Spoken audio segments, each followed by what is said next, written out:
Welcome to 7 news Telugu. Amit Shah అంబేద్కర్కి వ్యతిరేకంగా చేసిన వ్యాఖ్యలేంటి?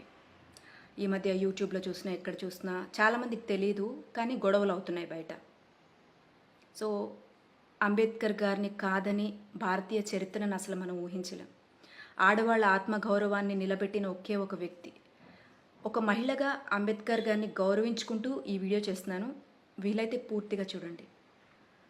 అంబేద్కర్ గారి ఘన కీర్తిని గుర్తించిన ఐక్యరాజ్య సమితి రీసెంట్గా అతని జన్మదినాన్ని పురస్కరించుకుని వారికి గుర్తింపు గౌరవం ఉండాలని దిశానిర్దేశం చేసింది. అంతటి మహనీయుడు అంబేద్కర్ గారు 2 రోజుల క్రితం భారత పార్లమెంట్లో రాజ్యసభలో కేంద్ర హోంమంత్రి అమిత్ షా చేసిన తప్పుడు వ్యాఖ్యలు నాలాంటి ఇంకా పీడిత ప్రజల్ని, మహిళల్ని, అంబేద్కర్ అభిమానుల్ని, భారతీయులందరినీ అగౌరవపరిచేలా, భారతీయతని ప్రపంచ దేశాల ముందు తగ్గించుకునేలా ఉన్నాయనిపించింది.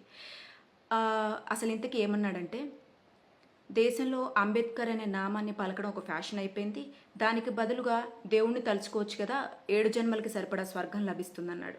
కానీ వాస్తవంగా మాట్లాడుకుంటే స్వర్గం నరకం ఉన్నాయో లేదో తెలియదు, కానీ భారత ప్రజలు సర్వ సుఖాలని అనుభవించేలా ప్రతి ఒక్కరూ ఉన్నతంగా చదువుకుని ఎదిగి భారతదేశ ప్రజలను ప్రపంచానికే దిక్సూచిలా ఉండేలా భారత రాజ్యాంగం అనే గ్రంథంతో అంబేద్కర్ దేశ బానిస చరిత్రను తిరగరాసి ప్రజలను కుల వర్గ మతాలకు అతీతంగా స్వేచ్ఛగా సంపూర్ణంగా నచ్చినట్టు బతికేలా మార్చారు అంబేద్కర్. అలాంటి అంబేద్కర్ని తక్కువ చేస్తూ అమిత్ షా చేసిన అనుచిత వ్యాఖ్యలు అతనివి మాత్రమే కాదు, అంబేద్కర్ పట్ల, అణగారిన వర్గాల పట్ల, మహిళల పట్ల ఉదాసీన వైఖరి ఎలా ఉంటుందో తెలుపుతుంది. వాళ్లకున్న కుళ్ళును, అవగాహన లేమి, అమర్యాదను తెలుపుతుంది. దేవుడు, స్వర్గం అటుంచితే భారత రాజ్యాంగం మూలంగానే ఏ దేవుడు తెంపలేని సంఖ్యలను, అణగారిన వర్గాలకు అగ్రవర్ణాలు వేసిన మానసిక సంఖ్యలు తెంపబడ్డాయి అని గుర్తించండి.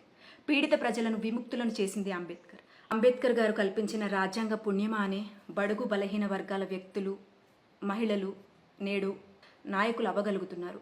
శూద్రులు అంటూ సూదులతో పొడవబడ్డారు ఒకప్పుడు. అలాంటి వ్యక్తులు ఎక్కడ ఏకు మేకవుతారో అని భరించలేకపోతున్నారు నేటి నాయకులు.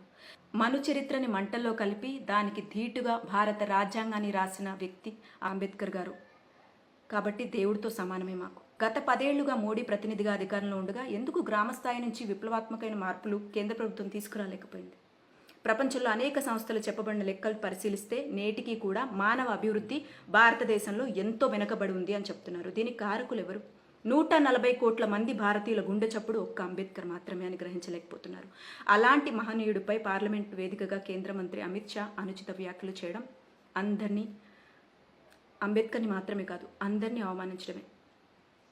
అన్ని వర్గాల్లో మహిళలు వెనుకబడి ఉన్నారు. అగ్రవర్ణాల్లో మహిళలను కూడా బయటకు తీసుకొచ్చి చదువుకునేలా చేసింది అంబేద్కర్ కాన్స్టిట్యూషన్. ఆ తర్వాత భారతదేశ చరిత్రని ఏ రాజకీయ నాయకులు మార్చలేకపోయారు, బెటర్గా చేయలేకపోయారు. ఒక మహిళగా ఇలా వీడియో పెట్టుకుని మీ ముందుకు రాగలుగుతున్నాను అంటే నాకు కాన్స్టిట్యూషన్ ఇచ్చిన వాక్ స్వాతంత్ర హక్కు, మాట్లాడే స్వేచ్ఛ, ధైర్యాన్ని ఇదంతా కల్పించింది అంబేద్కర్ గారు.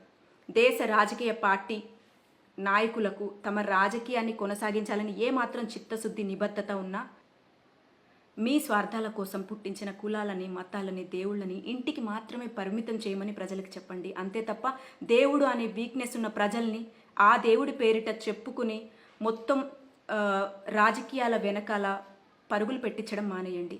మతం మా గతం, మానవత్వం నేడు మా అసలు తత్వం.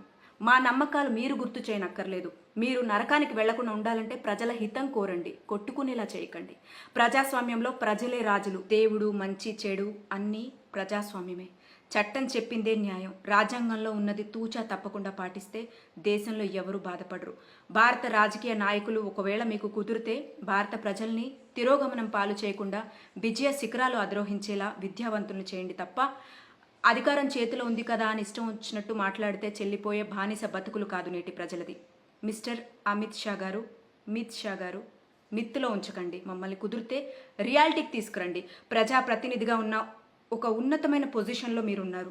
ప్రజల హితం కోరి కనీస విద్య, వైద్యం, పేదరికంలో కొట్టుమిట్టాడుతున్న వారిని, అణగారిన వర్గ ప్రజల్ని ఎలా కాపాడాలో అనే దిశగా ఆలోచించండి. అంతే తప్ప కుల మతాల గొడవలతో రెచ్చగొట్టకండి. కాన్స్టిట్యూషన్ పుణ్యానే మీరు ఆ పొజిషన్లోకి రాగలిగారు అనేది గుర్తుంచుకోండి. ఒకప్పటి రాజ్యాధికార బానిస సంఖ్యలను తెంపుకుని భారతదేశం బయటపడి కాన్స్టిట్యూషన్తో నడవపడుతుంది ప్రస్తుతం అని గ్రహించండి. మిస్టర్ అమిత్ షా గారు, we are no more slaves, we are the masters of your future, we are the saviours of democracy. డెమోక్రసీని నరాన జీర్ణించుకుని భారత్ ధీరులంగా ఎదుగుతున్నాం. మాకు మనోభావాలు ఉంటాయి మిస్టర్ అమిత్ షా గారు.